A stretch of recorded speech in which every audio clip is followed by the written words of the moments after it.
Essa é a lousa que nós vamos usar, irmãos. Eu vou apresentá-la aqui para vocês entenderem melhor no estudo. Nós escrevemos aqui verão, nós vamos falar sobre os frutos do verão. O tema principal do estudo é o inverno e verão e falar das festas. Nós vamos começar por aqui, ó. Nós vamos fazer uma leitura em Mateus 24, do verso 32 ao verso 35, e daqui nós vamos nos lembrar da parábola de Jesus, e ele vai estar nos levando para cá. Cantares, capítulo 2, do verso 10 ao 17. Aqui vai ter uma parábola, da onde Jesus tirou aqui, em Mateus 24, a parábola da figueira.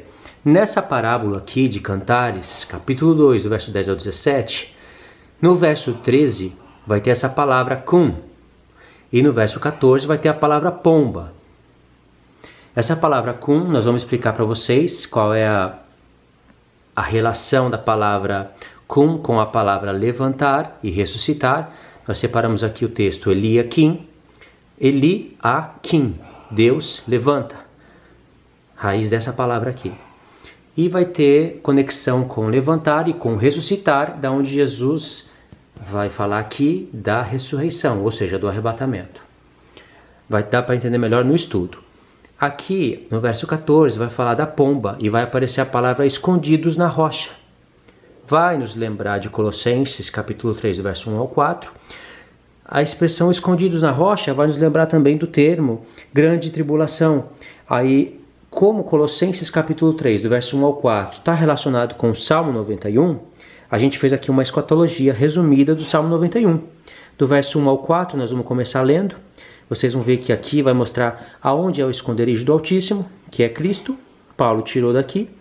No verso 7 e 8, você vai ver falando da grande tribulação. Aí no verso 9 e 10, você vai ter a ira de Deus, que é o tempo das pragas. No verso 15, você vai ver o Salmo 91 falando de ressurreição, e no verso 16, de arrebatamento. Então, olha a sequência. Versos 7, 8, 9, 10, 15 e 16. Grande tribulação, ira de Deus, tempo das pragas, e aqui, arrebatamento. Nós vamos explicar melhor na hora do estudo, ok? Aqui a gente separou também uma linha do tempo de Isaías capítulo 60. Do 1 ao 3, do 8 ao 12 e do 18 ao 19. Isaías capítulo 60, do 1 ao 3, vai falar do período de trevas. Do 8 ao 12 vai falar da glorificação. 18 e 19, você vai ver que a gente já entra no milênio, e depois do milênio vai fazer referência também à eternidade. Nesse quadro aqui nós separamos inverno e verão, vocês vão entender melhor isso no estudo. Separamos 4 textos na palavra de Deus, onde Deus só fala de inverno e verão, e não fala de outono e primavera. A relação disso vocês vão aprender no estudo, ok? O estudo vai estar relacionado com os frutos do verão, onde acontecem as 3 últimas festas, e aí recolhe os frutos para a festa dos tabernáculos, que é a ressurreição dos santos. Em inverno acontece as 4 primeiras festas, e verão as 3 últimas, ok? Nós vamos fazer a conexão desse quadro aqui para vocês a partir de agora. Olá, irmãos, a paz do Senhor Jesus, tudo bem com vocês? Eu estou aqui de novo na casa do irmão Pedro, Rio de Janeiro. Hoje nós vamos falar sobre as festas de Deus. Só que esse vídeo está relacionado com o vídeo que a gente gravou antes, com o vídeo das 7 igrejas. Nós vamos também deixar o link na descrição do vídeo, também como tela final, na segunda parte no canal do irmão Pedro. Bom, o estudo, como a gente já apresentou a lousa para vocês, nós vamos começar direto na leitura. Nós vamos ler Mateus 24, do verso 32 ao 35, e depois nós vamos mostrar para vocês de onde saiu a parábola da figueira, que se encontra em Cantares, do 2, do 10 ao 17. O irmão Pedro vai ler para a gente aí Mateus 24, do verso 32 ao verso 35. Vamos lá. Jesus começa falando da parábola da figueira. Aprendei, pois, a parábola da figueira. Quando já os seus ramos se renovam e as folhas brotam, sabeis que está próximo o verão. Assim também vós, quando virdes todas essas coisas, sabei que está próximo às portas. Em verdade vos digo que não passará esta geração sem que tudo isto aconteça. Passará o céu e a terra, porém as minhas palavras não passarão.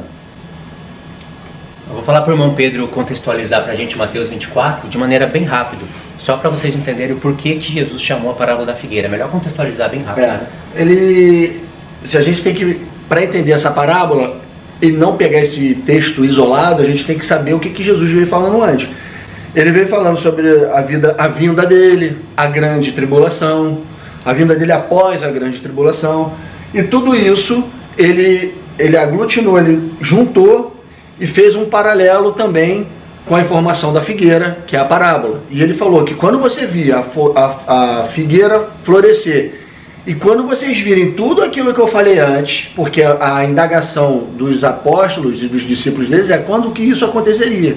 Ele falou, quando você somar essas duas informações, a figueira e todas as coisas que eu falei da minha vinda, e as coisas que antecedem a minha vinda, verás que está próximo o verão. Aí a gente, por que ele associou, né? Por que ele falou de verão? Por que ele associou uma estação? E aí quando Jesus ele falou essas coisas, ele pensava, a palavra de Deus, ele estava na boca dos profetas, e ele foi lá e em Cantares a gente achou coisa semelhante, falando das mesmas coisas. E aí foi quando a gente associou, Jesus ele tirou essa parábola, só pode ter sido daí. E aí a gente vai ler Cantares 2, o verso 10 a 17.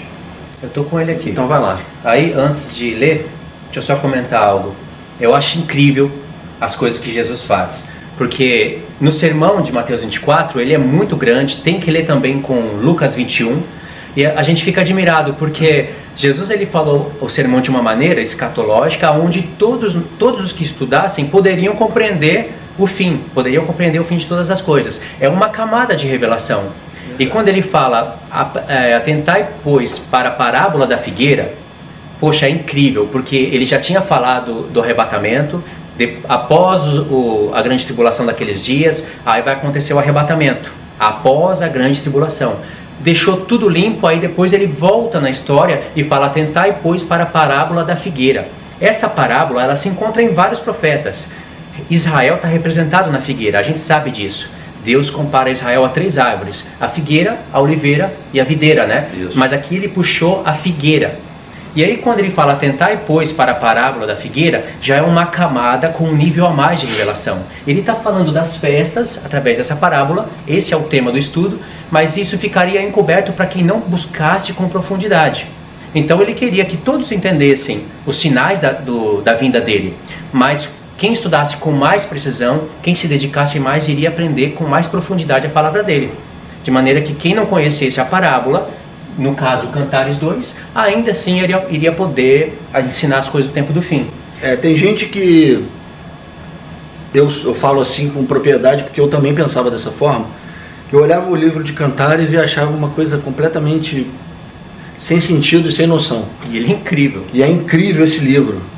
Como é profético, como é escatológico, como tem coisas da personalidade de Jesus aqui nos evangelhos, coisas que ele falou, coisas do final, metáforas espirituais que estão em Apocalipse estão aqui.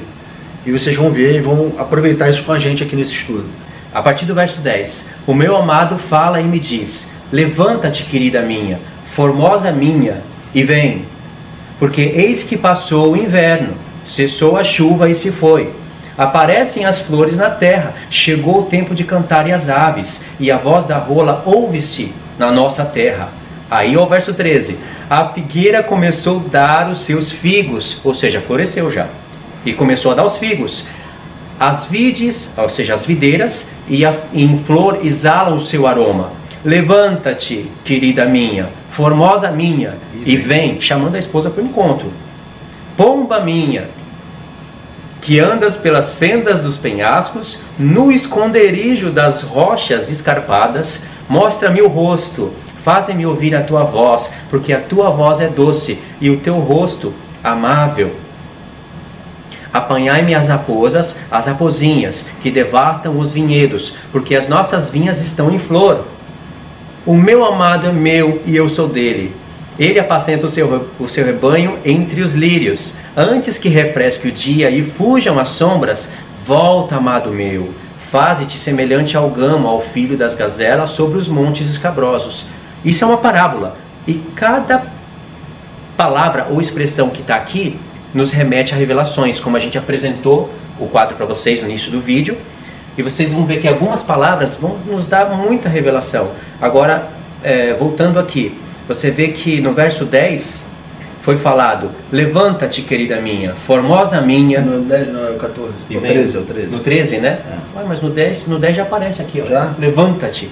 Essa palavra levanta-te, Isso não, tá né? certo.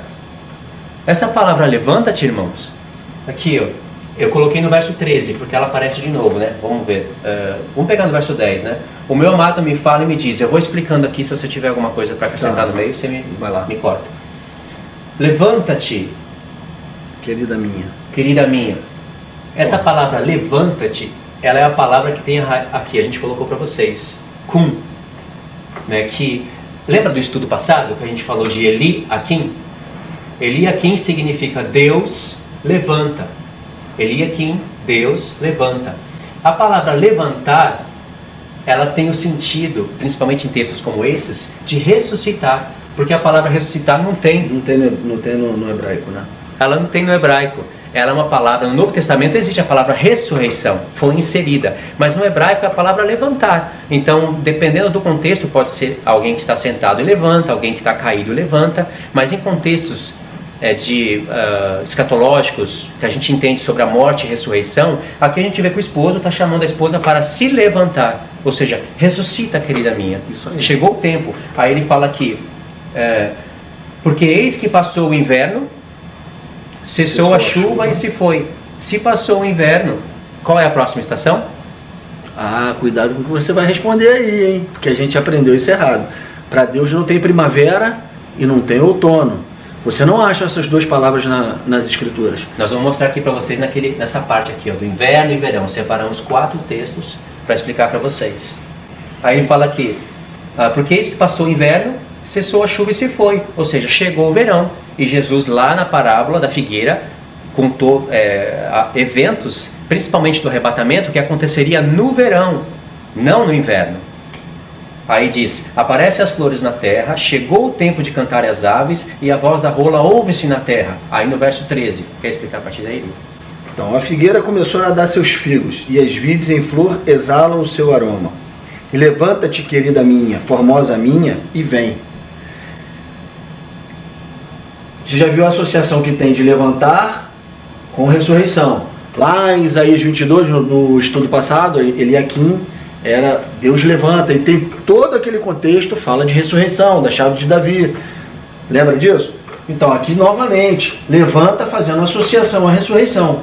Aí no verso 14, de Cantares continua assim, Cantares 12, verso 14 diz assim, pomba minha, agora ele já não chama a noiva mais de noiva, ele não chama mais de vem noiva minha, ele fala, ou esposa, ele fala pomba minha. Olha que interessante, irmãos. Pomba minha que andas pelas fendas dos penhascos, no esconderijo das rochas. No esconderijo das rochas. Você vê que aqui o noivo já deu a palavra de ordem para ela se levantar, ressuscitar, e agora ele chama ela de pomba. Pomba. E aí ele fala, pomba minha que anda pelas fendas dos penhascos, no esconderijo das rochas. Aqui, irmãos, se você não parar para entender o que Jesus está, o que nesse texto está falando de Cantares e o que está querendo ser mostrado aqui, passa batido a informação. Ele está falando de 2 momentos aqui, o da ressurreição, quando ele chama a esposa agora de pomba, e que essa pomba ela estava escondida nas fendas dos penhascos. Vamos explicar o espiritual e o literal. Isso. O literal e o espiritual. Pode ser na ordem, né? Pode. Literal também. O literal. Você se lembra que lá na grande tribulação, no período em que a igreja vai estar sendo perseguida pelo homem da iniquidade, da metade da semana até o final, por 3 anos e meio, que há um escape para o povo de Deus, que vai ser fugir para as montanhas ou fugir para o deserto, e aonde Deus vai suprir e vai guardar por 3 anos e meio. Deserto literal. Literal. Não é espiritual. Não de literalidade. Literal, porque vai ter a marca da besta na terra. Isso. Ninguém vai poder ficar aqui no mesmo jeito que está agora. Então isso aí ele está falando. Você vê da onde a pomba surge? A pomba surge de dentro, ela sai de dentro dos penhascos, das fendas das rochas. Ela estava escondida. E no texto diz, né? Qual é o texto? O 14. Aí, lê de novo. Só pra... Pomba minha, que anda pelas fendas dos penhascos, no esconderijo das rochas. A noiva, ela estava no esconderijo das rochas. E ele dá a palavra de ordem para ela sair de lá. Só que, irmãos, olha só, a gente tem que ter maturidade espiritual para entender essas coisas. Quando Jesus está falando, quando a palavra de Deus está dizendo essas coisas aqui, e eu chamo de Jesus porque é ele que está dizendo essas coisas aqui, ele está falando para a noiva sair de dentro daquele esconderijo. Literal, né? Literal. Quem vai estar vivo vai sair de dentro do esconderijo. Vocês não concordam comigo? Aqueles que estiverem vivos verão a volta do noivo e vão estar escondidos. Mas e quem estiver morto? Vai ter que ressuscitar.